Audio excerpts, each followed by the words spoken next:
ರೈಲ್ನಲ್ಲೇ ಗರ್ಭಿಣಿಗೆ ಹೆರಿಗೆ ಮಾಡಿಸಿ ಸಮಯ ಪ್ರಜ್ಞೆಯನ್ನ ವೈದ್ಯರು ಮೆರೆದಿದ್ದಾರೆ. ಸಮಯ ಪ್ರಜ್ಞೆಯಿಂದ ತಾಯಿ ಮಗು ಸುರಕ್ಷಿತವಾಗಿ ಇದ್ದಾರೆ. ಈಗ ರೈಲ್ನಲ್ಲಿ ಆಗಿರೋ ಅಂತ ಹೆರಿಗೆ ಇದು. ವೈದ್ಯರ ಸಮಯ ಪ್ರಜ್ಞೆಯಿಂದ ತಾಯಿ ಮಗು ಈಗ ಸುರಕ್ಷಿತವಾಗಿ ಇದ್ದಾರೆ. ಸಮಯ ಪ್ರಜ್ಞೆಗೆ ಅಪಾರ ಮೆಚ್ಚುಗೆ ವ್ಯಕ್ತವಾಗ್ತಾ ಇದೆ. ಎಲ್ಲಿ ಇದು ಆಗಿರೋದು ಅಂದರೆ ಹಾಸನದಿಂದ ವಾರಣಾಸಿಗೆ ಚಲಿಸ್ತಾ ಇದ್ದಂಥ ರೈಲ್ನಲ್ಲಿ ಹೆರಿಗೆ ಮಾಡಿಸಲಾಗಿದೆ. ಇಬ್ಬರನ್ನ ಕಾಪಾಡಿದ್ದಾರೆ. ಹಾಸನ ಮೂಲದ ಮೂವರು ಆಯುರ್ವೇದ ವೈದ್ಯರಿಂದ ಸುರಕ್ಷಿತ ಹೆರಿಗೆ ಮಾಡಿಸಲಾಗಿದೆ. ಈಗ ರೈಲ್ನಲ್ಲೇ ಗರ್ಭಿಣಿಗೆ ಹೆರಿಗೆ ಮಾಡಿಸಿ ಸಮಯ ಪ್ರಜ್ಞೆಯನ್ನು ವೈದ್ಯರ ತಂಡ ಮೆರೆದಿದ್ದಾರೆ. ಮೂವರು ವೈದ್ಯರು doctor Rashmi Biligi, doctor Latashree N, doctor Shahin ಪ್ರಯಾಣವನ್ನು ಮಾಡ್ತಾ ಇದ್ರು ರೈಲ್ನಲ್ಲಿ. ಹಾಸನದಿಂದ ವಾರಣಾಸಿಗೆ ರೈಲ್ನಲ್ಲಿ ಪ್ರಯಾಣ ಮಾಡ್ತಾ ಇದ್ರು ಮೂವರು ವೈದ್ಯರು. ರಾಷ್ಟ್ರೀಯ ಸಮ್ಮೇಳನವೊಂದರಲ್ಲಿ ಭಾಗವಹಿಸೋಕೆ ಈ ವೈದ್ಯರ ತಂಡ ಪ್ರಯಾಣವನ್ನು ಮಾಡ್ತಾ ಇತ್ತು. ಮಾನಸ ರೋಗ ವಿಭಾಗದ ಸ್ನಾತಕೋತ್ತರ ವಿಭಾಗದ ವೈದ್ಯರು ಇವರು.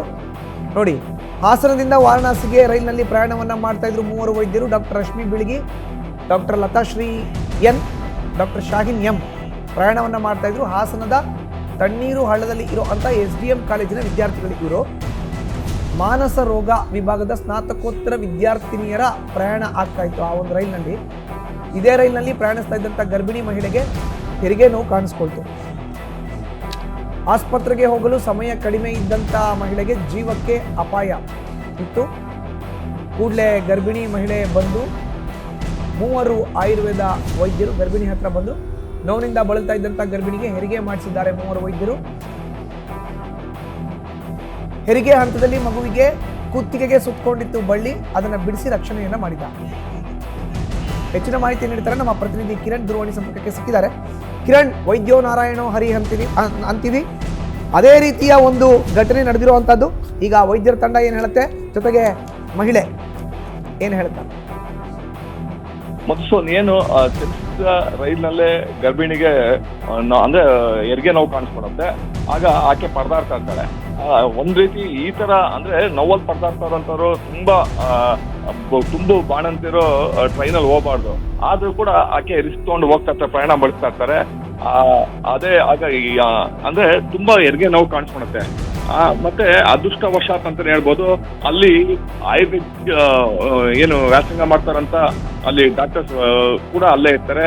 ತಕ್ಷಣ ಅವ್ರು ಏನು ಇಲ್ಲಿಂದ ಹಾಸನದಿಂದ ಅವರು ಬೇರೆ ಇದಕ್ಕೆ ಹೋಗ್ತಾರೆ, ಅಂದ್ರೆ ಬೇರೆ ಒಂದು ಜಾಗಕ್ಕೆ ಪ್ರಯಾಣ ಬಳಸ್ತಾ ಇರ್ಬೇಕಾದ್ರೆ ಈ ಅದೃಷ್ಟವಶ ಅವ್ರೂ ಅಷ್ಟೇ 3 ಜನ ಏನು ಡಾಕ್ಟರ್ ರಶ್ಮಿ ಅವರು ಇರ್ಬೋದು, ಲತಾಶ್ರೀ ಹಾಗೂ ಶಾಹಿನ್ ಎಂಬುವರು ಅದೇ ಟ್ರೈನಲ್ಲಿ ಪ್ರಯಾಣ ಬೆಳೆಸ್ತಾ ಇರ್ತಾರೆ. ಅಂದ್ರೆ ರಾಷ್ಟ್ರೀಯ ಏನು ಸಮ್ಮೇಳನವೊಂದಕ್ಕೆ ಭಾಗವಹಿಸ್ಕೋಸ್ಕರ ಅವರು ಹಾಸನದಿಂದ ವಾರಣಾಸಿಗೆ ಹೋಗ್ತಾ ಇರ್ತಾರೆ. ಅದೇ ಬೋಗಿಯಲ್ಲಿ ಈ ಗರ್ಭಿಣಿ ಮಹಿಳೆಯನ್ನು ಕೂಡ ಅಂದ್ರೆ ಹೆರಿಗೆ ನೋವಿಂದ ಸಾಕಷ್ಟು ಪರದಾಡ್ತಾ ಇರ್ತಾರೆ, ಹೊಟ್ಟೆ ನೋವು ಅಂತ ಇರ್ತಾರೆ. ಆ ಕೂಟೆ ಆಕೆ ಅಂದ್ರೆ ಮೂವರು ಏನು ವೈದ್ಯರು ಏನ್ ಮಾಡ್ತಾರೆ, ಮಹಿಳೆ ಅಂದ್ರೆ ಹೆರಿಗೆ ನೋವಿಂದ ಏನ್ ಪರದಾಡ್ತಾ ಇರ್ತಾಳೆ, ನೋವಿಗೆ ಕಿಚ್ಚಾಗ್ತಾ ಇರ್ತಾರೆ. ಆಕೆನ ಏನು ಅಂದ್ರೆ ಮಗುಗೆ ಏನು ಬಾಣಂತಿ ಏನು ಪರದಾಡ್ತಾ ಇರ್ತಾರೆ ಗರ್ಭಿಣಿ ಮಹಿಳೆಗೆ ಹೆರಿಗೆ ನೋವು ಕಾಣಿಸ್ಕೊತ್ತೆ.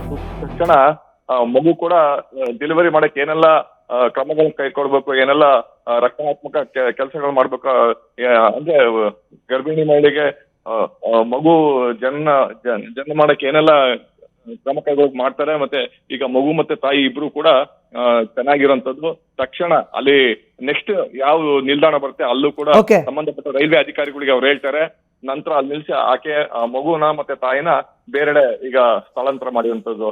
ಮಧುಸೂದನ್, ಧನ್ಯವಾದ ಕಿರಣ್ ನಿಮ್ಮ ಮಾಹಿತಿಗೆ.